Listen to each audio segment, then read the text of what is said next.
Olá, como vai você? Tudo bem? Espero que você esteja muito bem em nome do Senhor Jesus.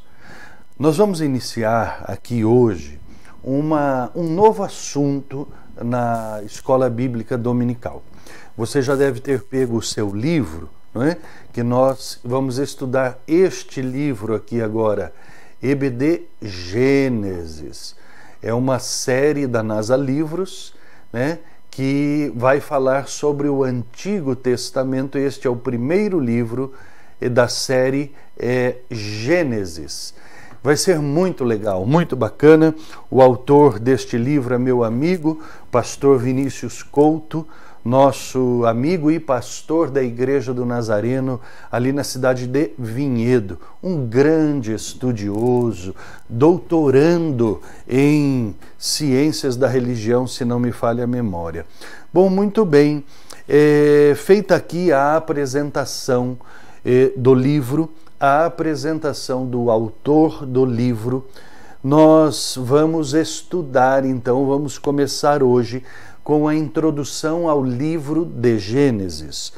Se você ainda não pegou o seu livro lá na igreja, passe pela igreja e pegue ali o seu livro. Bom, muito bem. Bom, meus queridos irmãos, nós vamos então estudar e vamos começar falando sobre o livro de Gênesis. Mas o autor do livro, muito bem pensado, ele faz uma introdução ao assunto bibliologia. O que é bibliologia? Biblos, nós vamos ver aqui o que significa, e biblos significa uma coleção de livros pequenos, e logos, que é palavra ou estudo, é este estudo desta coleção de livros pequenos, né? Bibliologia, então, é um estudo desta coleção de livros pequenos. Bibliologia nada mais é do que estudar a Bíblia. Mas, para nós estudarmos a Bíblia, nós precisamos conhecer um pouco sobre a Bíblia, a estrutura da Bíblia, e é o que nós vamos falar aqui um pouquinho. Mas vamos começar dizendo o seguinte: a Bíblia, ela é um livro sagrado. Na verdade, é uma coleção de 66 livros menores, né? Mas são livros sagrados. É o livro sagrado dos cristãos.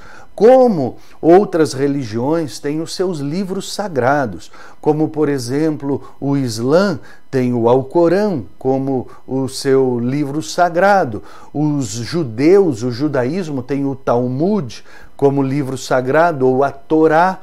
A Torá são os livros da lei, o que nós chamamos de Pentateuco, os 5 primeiros livros, não é? Então, nós vemos que as religiões têm os seus livros sagrados. Porém, a Bíblia não se compara a nenhum livro sagrado. Sabe por quê? Porque a Bíblia é o único livro que efetivamente foi inspirado por Deus. A Bíblia, ela realmente é uma obra do Espírito Santo de Deus. Como que nós podemos dizer que isso é uma verdade? Como podemos fazer isso? Olha, muitas pessoas dizem assim: a Bíblia é um livro. Enquanto eu falo, eu vou limpar meu óculos, tá sujo demais. Bom, muito bem. A Bíblia eu não acredito na Bíblia, porque a Bíblia ela foi escrita por homens. Realmente, a Bíblia foi escrita por homens, mas não foram homens comuns, foram homens santos, separados por Deus. E além do mais, de terem sido separados, melhorou bem, viu? De terem sido separados, eles foram inspirados pelo Espírito Santo. Olha, veja bem, ao conhecer a Bíblia, a história da Bíblia, nós vemos que ela só pode ter sido inspirada por Deus, e ela é uma obra realmente inspirada, sobrenatural. Por quê? Porque se nós aqui começamos a falar do que a Bíblia contém 66 livros, são vários livros. E nós sabemos que o primeiro livro da Bíblia é Gênesis. O último é Apocalipse. Bom, muito bem. Gênesis foi escrito por Moisés, né? Um hebreu, antes de Cristo, muitos anos antes de Cristo, certo? Aproximadamente 2000 anos antes de Cristo.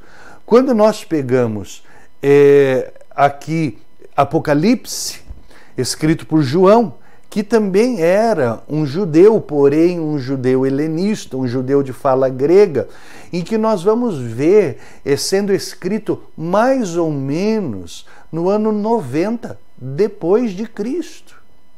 Existe um lapso de 1600 anos, 16 séculos, entre Gênesis e Apocalipse. Foram escritos por quase 40 pessoas diferentes, em lugares diferentes, né? Em épocas diferentes. E não existe, dentre esses 66 livros, nenhuma contradição. O tema central é o mesmo, e é Jesus Cristo. Nós vemos que o Antigo Testamento foi escrito em hebraico, o Novo Testamento quase que inteiro escrito em grego. Por exemplo, Mateus se acredita que foi escrito em hebraico porque Mateus escreve para os judeus. Então, muito provavelmente, ele tem escrito em hebraico. Mas nós vemos, então, grandes diferenças. 40 pessoas escrevendo pela mesma ótica, o mesmo tema. Não existem contradições na Bíblia, não existem. E aí, então, isso vai provando o seu caráter divino, inspirado. As pessoas que dizem que não acreditam na Bíblia porque foi escrita por homens, demonstram uma grande ignorância a respeito da própria Bíblia, da sua estrutura e de como ela foi criada. Por isso é muito importante que nós estejamos conhecendo muito bem a Bíblia para estudá-la, porque ela não é um livro comum, ela é um livro especial, ela é, para falar bem a verdade, uma coleção de livros que foram inspirados por Deus, aonde foram usados aproximadamente 40 pessoas separadas por Deus para esta finalidade. E aí nós vamos começar este estudo, então, através desta ótica. Então, nós estamos vendo aqui que na organização da Bíblia, nós vemos que Bíblia, ela vem do grego chamado biblos, que significa exatamente esta coleção de pequenos livros. Quantos livros nós temos na Bíblia? São 66. Você pode fazer algumas comparações mnemônicas, se chama mnemônicas, que são coisas que você compara para que você nunca esqueça. Com quantos anos Jesus ele foi crucificado? 33. Se você fizer vezes 2, dá 66, que é o número de livros da Bíblia. Nós sabemos que a Bíblia ela tem duas divisões, não é verdade? O Antigo Testamento e o Novo Testamento. Somados os livros do Antigo e do Novo vai dar esses 66 livros. Mas nós temos uma outra dica mnemônica para você guardar quantos livros tem no Antigo e quantos livros tem no Novo Testamento. Bom, veja bem, você precisa guardar que o Antigo Testamento tem 39 livros. Isso você precisa guardar, né? E aí teriam duas maneiras de você saber quantos livros tem no Novo Testamento. Se você sabe que são 66, menos 39 vai dar 27. Mas você pode fazer de outra forma também.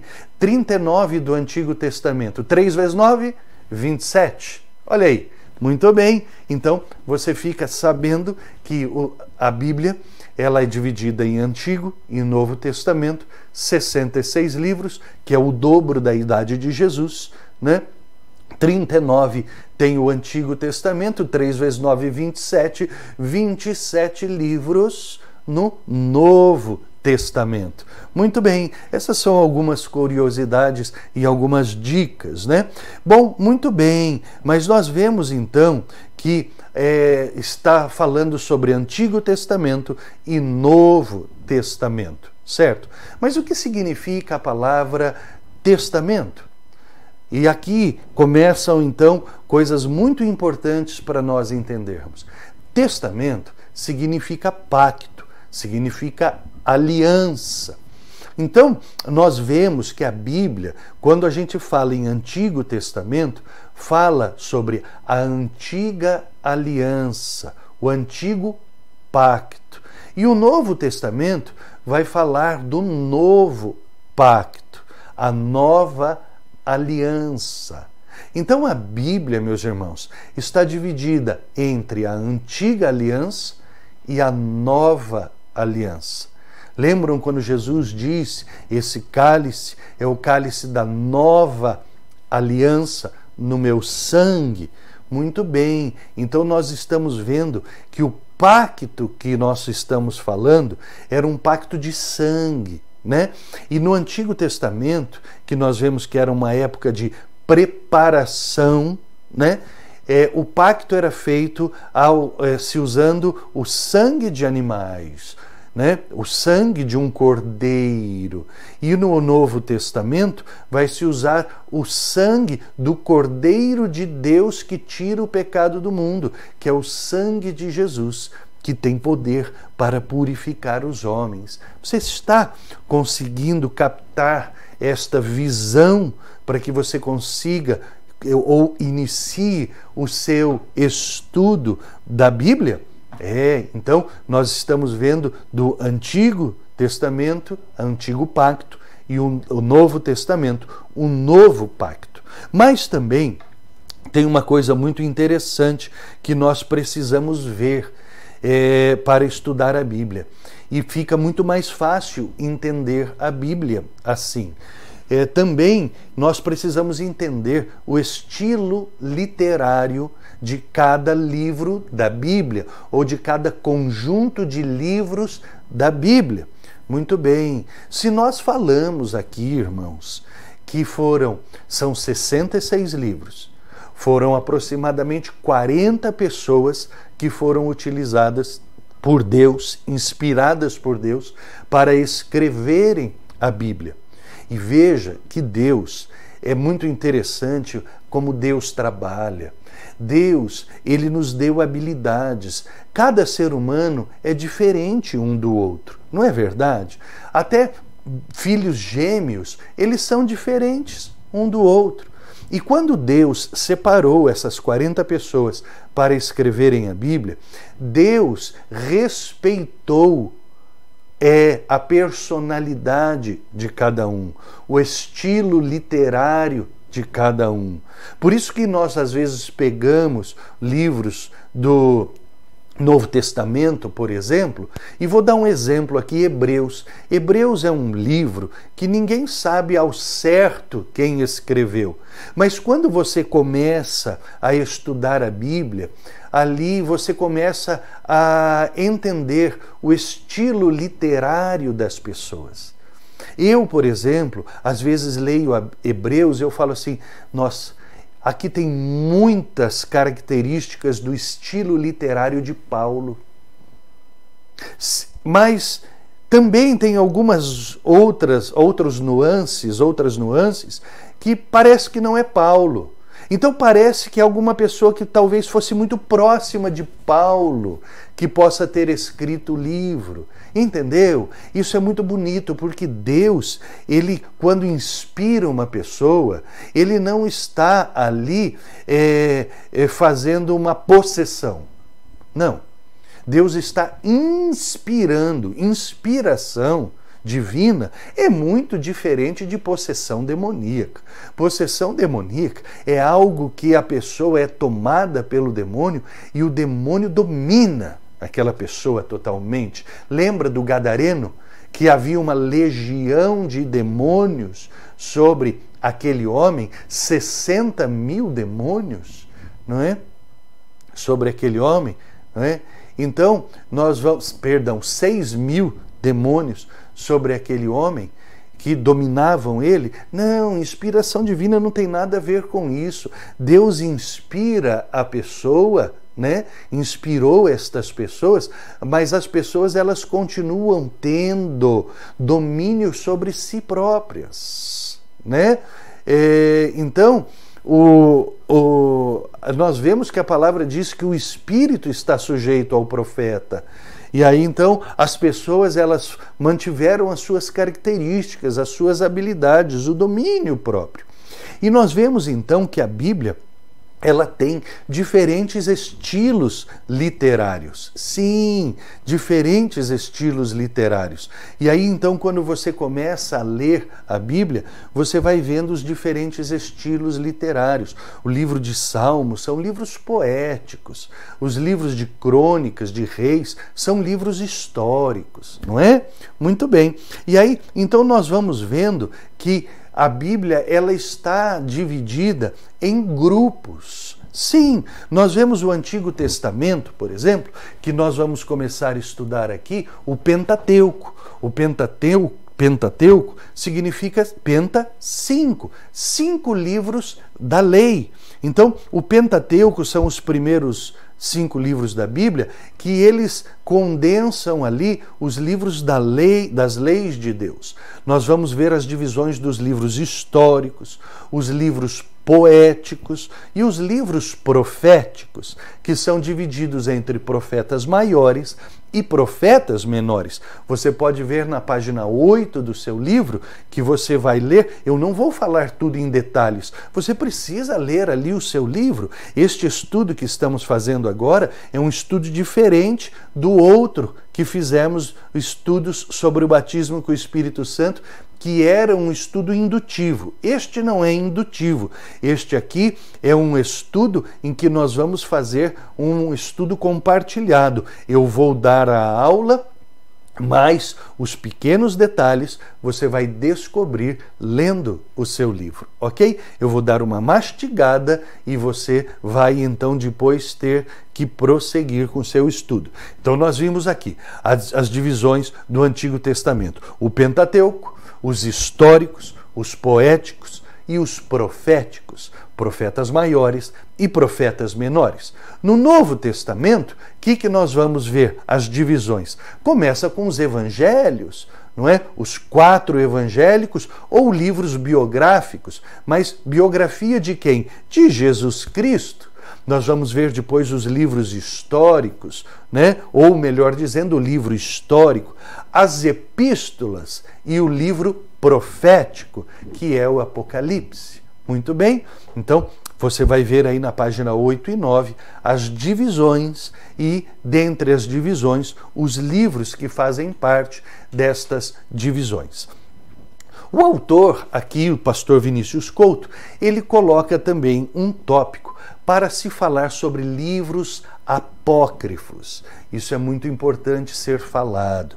Você já entendeu o que significa um livro sagrado, que foi um livro que foi inspirado pelo Espírito Santo, que usou homens santos, certo? Separados, a palavra santo, hagios no grego, significa separados. Separados do quê? Do pecado, do mundo, para o serviço de Deus. Bom, e Deus então usa esses homens santos para escrever o seu livro, os seus livros, inspira-os, certo? Mas existem livros na Bíblia que não são inspirados.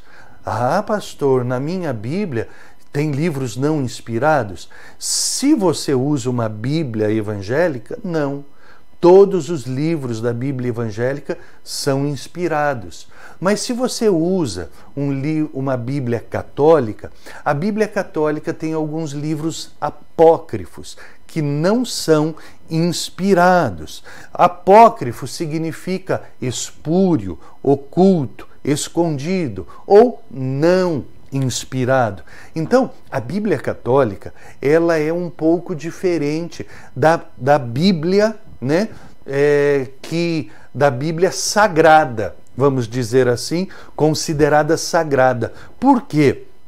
Porque a Bíblia Católica, ela possui 7 livros e 4 apêndices que não são inspirados ou, portanto, são apócrifos, certo? Existe ali na Bíblia Católica 7 livros, então, que não são inspirados. O livro de Tobias, o livro de Judite, Sabedoria. Sabedoria, sabe por quem foi escrito? Salomão. Já vou falar com você um pouquinho sobre isso. Também fala o livro de Baruque. Eclesiástico, não Eclesiastes. Eclesiastes foi escrito por Salomão, mas é inspirado. Eclesiástico foi escrito por Salomão, mas não era inspirado. Eclesiástico 1, Eclesiástico e Macabeus, os livros de Macabeus 1 e 2, que são livros históricos. Epa, pastor, o senhor falou aí um negócio interessante, mas se Salomão escreveu Eclesiástico e não é inspirado, mas ele escreveu Eclesiastes, que é inspirado, o que aconteceu? Você lembra que eu disse que Deus escolheu homens santos, separados. Separados do quê? Do pecado, para escrever livros? Bom, muito bem. Houve uma época que Salomão desviou-se dos caminhos do Senhor. É verdade. Salomão desviou-se dos caminhos do Senhor. Deus deu muita sabedoria para Salomão. Só que Salomão parece que se esqueceu um pouco dessa sabedoria. Porque a palavra de Deus disse para que os hebreus, que o homem, ele não se misturassem com as outras nações e não tivessem casamentos mistos, porque as mulheres das outras nações poderiam levar os hebreus a pecarem através da idolatria, se entregando aos deuses das outras nações. Bom, muito bem. Salomão ou Shalomão, significa homem de paz. Salomão, ele foi o terceiro rei de Israel, filho de Davi, que reinou por 40 anos em Israel. E foram 40 anos de paz. Mas sabe como que Salomão conquistou a paz? Salomão fazia acordos de paz com as nações vizinhas, casando com as filhas dos reis e imperadores das nações vizinhas, ok? Então, Salomão teve muitas mulheres e ele casou-se, então, com as filhas de imperadores e reis das nações vizinhas, e isso mantinha a paz. Porém, estas mulheres levaram Salomão a se desviar dos caminhos do Senhor. E nesta época em que Salomão se desviou, que ele escreveu alguns livros e que ele não estava inspirado pelo Espírito Santo. Havia muita intelectualidade, mas não inspiração divina. E os judeus próprios, que foram aqueles que foram escolhidos por Deus, para estarem guardando os textos sagrados, eles próprios rejeitaram como inspirados muitos destes livros, inclusive que foram escritos por Salomão, ok? Bom, mas existem só esses 7 livros que são apócrifos? Não, existiu uma infinidade de livros apócrifos. Ou seja, nós já conhecemos aqui que algumas pessoas que não eram e não estavam inspiradas por Deus escreveram vários livros, que são considerados apócrifos. Mas, meus irmãos, também houve uma época que é chamado de período intertestamentário, que foi um período de aproximadamente 400 anos, que está ali entre o final do Antigo Testamento, de Malaquias a Mateus, que é um período de 400 anos, em que Deus se calou. Deus se calou por 400 anos. Este é considerado o período intertestamentário. Deus não falou através de profetas, não falou através de sonhos, não inspirou ninguém. Então, o que acontece? Nesses 400 anos de silêncio de Deus, tudo que foi escrito naquele período é considerado apócrifo. E existem muitos escritos. Eu vou até mostrar aqui para você. Eu não aconselho você a ter, não, porque isso é para quem estuda a Bíblia, ok? Eu tenho aqui, por exemplo, os livros apócrifos e os livros pseudo-epígrafos da Bíblia. Pseudo significa não inspirado, certo? Pseudo, não inspirado também. Da Bíblia. Olha, eu tenho aqui, olha só a grossura de tantos livros apócrifos, né? Eu tenho isso por estudos, eu sou um estudioso da Bíblia, né? E dos textos. E aqui, então, existe uma infinidade de livros apócrifos. Esse livro aqui tem 4 partes. E aqui, olha, só para citar alguns livros apócrifos, tem aqui, por exemplo, olha, o primeiro livro de Adão e Eva, que fala do conflito de Adão e Eva com Satanás. Fala do livro de Enoque. Né? Esse é um livro apócrifo que é citado na Bíblia, inclusive o livro apócrifo de Enoque. Né? Fala aqui, por exemplo, vamos ver aqui o testamento de Abraão. Né? Nós vamos falar aqui, por exemplo, dos livros já do Novo Testamento. Né? Nós vamos ler aqui, ó, fala, por exemplo, o Evangelho de Bartolomeu, um livro apócrifo que fala sobre a descida de Cristo ao inferno, né? O Evangelho de Maria, certo? E assim por diante, tem muitas coisas aqui, Evangelho de Valentino, e aí muitas coisas, né? O julgamento e a condenação de Pilatos, e assim por diante, tá? Muitos livros apócrifos. E é interessante, para quem estuda a Bíblia, conhecer estes escritos, porque muitos destes escritos têm muitas riquezas históricas. Sim, muitas riquezas históricas. O livro de Macabeus, por exemplo, ele traz uma riqueza histórica muito grande, mas o grande cuidado com os livros apócrifos, sabe o que é? Ele é zero, nulo em doutrina. Não pode se criar doutrina de livros apócrifos. Muitas heresias que existem hoje dentro da igreja, elas foram retiradas da onde? Dos apócrifos. Entendeu? Muito bem. Então, por isso que é importante se entender e conhecer a respeito da Bíblia, os sagrados, os textos sagrados e os apócrifos, que não são sagrados. Você entende? Né? Muito bem. Mas eu também falei de 4 apêndices que a Bíblia Católica tem. A Bíblia Católica tem 4 acréscimos.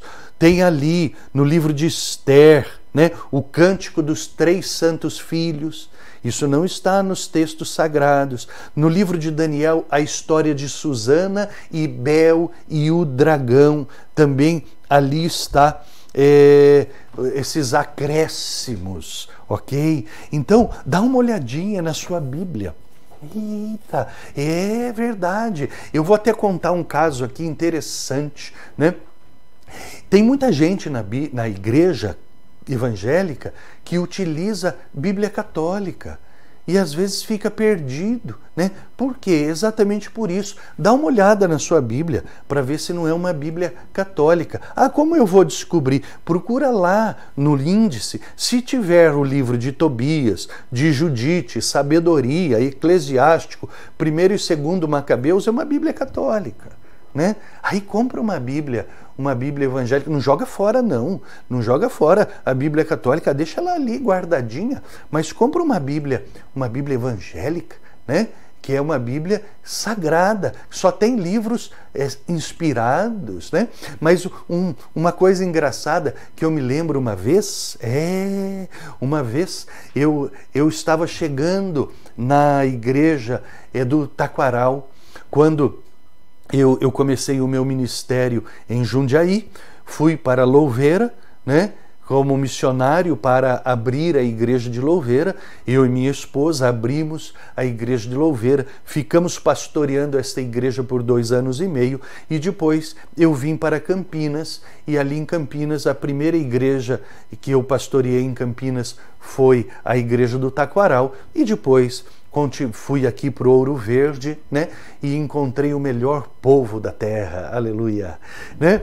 E aí então, e é verdade, tenho ali como uma igreja amada, né? Mas ali, quando eu cheguei na igreja do Taquaral, eu não assumi a igreja logo de cara. Eu fiquei 6 meses esperando, né? Ali, né? Com paciência, porque já tinham outros 3 pastores. Então, eu fiquei ali 6 meses sentado ali, de vez em quando fazia alguma coisa ou outra. E eu me lembro uma vez, eu estava sentado, sempre gostei de sentar junto com o povo, né? E sentado atrás de uma senhora, e me chamou a atenção a Bíblia daquela senhora. Por quê? Porque eu vi que ela estava com uma Bíblia das Testemunhas de Jeová. A Bíblia das Testemunhas de Jeová, ela é completamente espúria. Por quê? Porque a tradução, chamada tradução Novo Mundo, ela não tem muita coisa a ver com os originais, não. É herética. Então dá uma olhada se você não usa a Bíblia das Testemunhas de Jeová.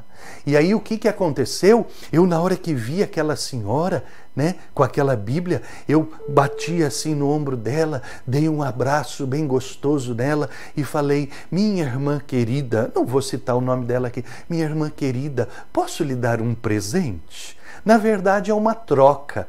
Eu gostaria de trocar a minha Bíblia com a sua.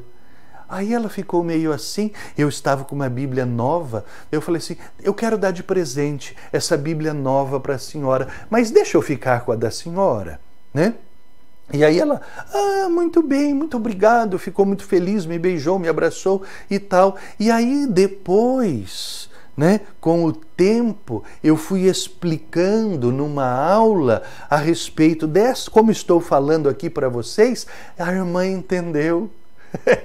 Aí, pastor, foi por isso que o senhor trocou a Bíblia comigo, muito obrigado, né? E aí então eu levei para minha casa e coloquei lá na minha biblioteca, né? Está numa dessas prateleiras aqui, não é brincadeira, isso aqui não é minha biblioteca não, antes fosse, né? Mas está numa das prateleiras da minha biblioteca, né? Dos meus livros, certo? Então, tome cuidado em nome do Senhor Jesus, tá bom? Bom, eu quis aqui colocar, falei bastante sobre apócrifos, né? Mas depois você vai ver na página 10 do seu livro o porquê também eles são considerados apócrifos. Aqui o autor, ele separa 6 motivos interessantíssimos para você ver por que são considerados apócrifos, ok?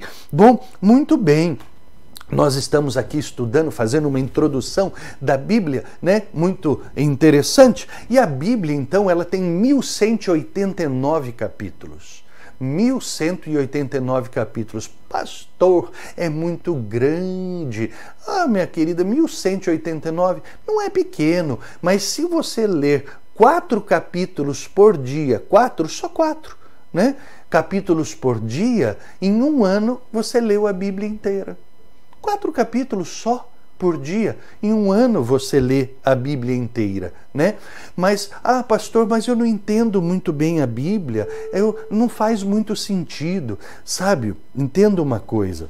É óbvio que a Bíblia Sagrada, existem algumas coisas difíceis de se entender. Mas, meu irmão, minha irmã, se você for ler a Bíblia por pedaços, né? Ou seja, sem seguir uma ordem lógica, é óbvio que você não vai entender nada. É como você pegar uma série na Netflix e começar a ver a série lá pela temporada 10 e vir de trás para frente, você não vai entender nada. Você pega a temporada 10, o episódio 4, amanhã você pega a temporada 3, episódio 6, eita! Você vai ficar doido, não vai entender nada, não é verdade? Se você ler a Bíblia assim, não vai entender nada mesmo, né? Precisa ter uma disciplina lógica para se entender a Bíblia. O autor coloca aqui 3 tipos de leitura, né, para que você possa compreender melhor a Bíblia, né? E aí então tem aqui a leitura contínua, ou seja, trata-se de uma leitura continuada, não é? Que você vai ler, por exemplo, um livro inteiro. Você não vai ler uma parte de Gênesis hoje, amanhã você vai ler uma parte de João, depois de amanhã você vai ler uma parte de Atos, depois uma parte de 1 Reis. Não, você vai ter uma leitura contínua. Você lê um livro inteiro, né? Ou você lê a Bíblia inteira, né? Continuamente, e não por pedacinhos, certo? Então essa é uma forma. Mas também tem a leitura divina, que você pode fazer também. Você pode fazer essa leitura. Agora veja bem, para entender bem a Bíblia, é interessante que você faça uma leitura contínua, ou uma leitura como nós dissemos aqui, por tipo de livro, entendeu? Né? Agora, existe uma leitura divina também que é diferente. Essa é uma leitura, a leitura devocional, não é? Que é uma leitura acompanhada de oração e de meditação. Essa leitura devocional, ela é diferente para você captar o entendimento da Bíblia, mas é uma leitura em que você traz para você, né, algo, um ensinamento bíblico que Deus ministra ao seu coração naquele momento, ok? Então, você pode fazer esses 3 tipos de leitura, né? Tem a leitura estudo também, né? Que é aquela leitura mais detalhada, que você vai buscar livros também para aclarar a sua ideia, comentários bíblicos, ok? Né? Você pode fazer os 3 tipos de leitura ao mesmo tempo, certo? Mas uma leitura para que você tenha mais entendimento da Bíblia é uma leitura continuada, ela é melhor, como Martinho Lutero gostava de fazer. Muito bem? Legal, então. Nós precisamos lembrar sempre também que o tema central da Bíblia é Jesus Cristo. E o livro aqui coloca uma coisa muito interessante. Os livros do Antigo Testamento, eles refletem a preparação para a vinda do Messias. Os evangelhos, a manifestação do Messias, de Jesus. Atos, a propagação do evangelho. As epístolas, as explanações das doutrinas de Cristo, e o Apocalipse, a consumação do plano divino. Legal, né? Muito bom. Página 11 fala de conselhos. O autor te traz aqui alguns conselhos muito interessantes para que você consiga interpretar bem a Bíblia, tá? Leia aí na página 11 e a página 12. Eu não vou falar, você precisa ler, meu irmão. Leia, em nome de Jesus. Não tem o livro, pastor. Passa na igreja, pega lá com a irmã Joana o seu livro, em nome do Senhor Jesus, custo nenhum. Obviamente, se você quiser dar uma oferta na igreja, amém, aleluia, é bênção, tá bom? Mas então, para terminar aqui essa aula, nós vamos fazer uma introdução ao livro de Gênesis, porque na próxima aula nós não vamos mais falar sobre bibliologia, nós vamos falar sobre Gênesis, tá bom? Gênesis, Bereshit. Bereshit em hebraico significa o livro do princípio, o princípio. Bereshit é a primeira palavra que está no livro, e o Antigo Testamento, a grande maioria dos livros do Antigo Testamento tem o seu nome extraído da primeira palavra do livro. Bereshit é no princípio. Se você pegar a sua Bíblia em português para ler, você vai ver lá que como começa a Bíblia. No princípio, Bereshit, criou Deus os céus e a terra. Né? Muito bem, Bereshit. Então, no princípio, o princípio. Mas nós entendemos, irmãos, que uma outra coisa importante para nós falarmos é que a Bíblia ela foi escrita em duas línguas originais, principalmente hebraico e grego, certo? São as línguas originais, tá? Bom, muito bem, mas nós lemos a Bíblia em português. Por quê? Porque é uma tradução, certo? Tradução do quê? Dos originais. Foi traduzida dos originais, certo?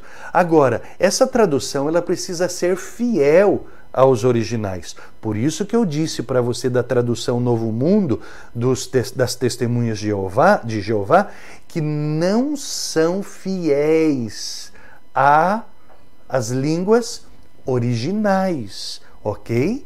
Tá? Então, não pode dizer que é uma tradução, porque uma tradução precisa ser literal, ok? Muito bem. Mas eu quero falar uma outra coisa interessante, as versões. Versões. O que são versões? Quando você pega uma Bíblia, por exemplo, e você pega nas primeiras páginas, você vai ver de que versão ela é. Existem inúmeras versões. Tem a Revista e Corrigida, tem a Revista e Corrigida Fiel, tem a King James, tem a Revista e Atualizada, tem a Nova Versão Internacional, a NVI, tem a NVT, que é a Nova Versão Transformadora, tem a Nova Almeida Atualizada, certo? O que são essas versões? As versões são estilos literários. Ou seja, elas pegaram a tradução fiel dos originais e foram feitas algumas versões que se adaptam melhor a alguns grupos, né, religiosos. Por exemplo, os pentecostais gostam muito da Revista e Corrigida, certo? Porque ela tem uma linguagem mais pentecostal. Né? A Igreja do Nazareno, por exemplo, ela tem como oficial a Nova Almeida Atualizada ou a Revista e Atualizada, porque é uma linguagem mais próxima a nós, entendeu? Né? Então, as versões, elas nada mais são do que estilos literários que deixam elas mais identificáveis com grupos, né, religiosos. Olha que interessante, né? Bom, mas então nós vamos ver que elas foram escritas nas línguas originais no hebraico ou no grego. Mas quando o mundo se tornou helênico, helênico significa grego, muitas pessoas não entendiam mais o hebraico. Então o que foi feito? Foi feita uma versão, foi feita uma tradução chamada Septuaginta. Septua significa 70, a tradução dos 70. Na verdade, foram 72 anciãos judeus, 6 de cada tribo, que foram, na época de Constantino, lá em Constantinopla, eles traduziram o Antigo Testamento do hebraico para o grego. Esta é a chamada Septuaginta. Eu tenho uma Septuaginta aqui e ela está aqui e eu vou pegar ela, eu vou sumir aqui da tela um pouquinho, mas eu vou continuar falando, só para eu ir ali pegar então esta Bíblia, esta versão, a Septuaginta. Estou pegando aqui e vou mostrar para você então algumas coisas interessantes que eu peguei aqui na minha biblioteca, certo? Vou aparecer aqui de novo. Oi, olha eu aqui. Bom, muito bem. Olha aqui, ó. Por exemplo, essa aqui é uma Bíblia linda, linda, linda, linda, linda, linda, tá? Uma Bíblia, ó, hebraica. Ela está escrita toda em hebraico, certo? Olha que coisa linda, né? E aqui então começa Bereshit. Só que o que acontece? Olha,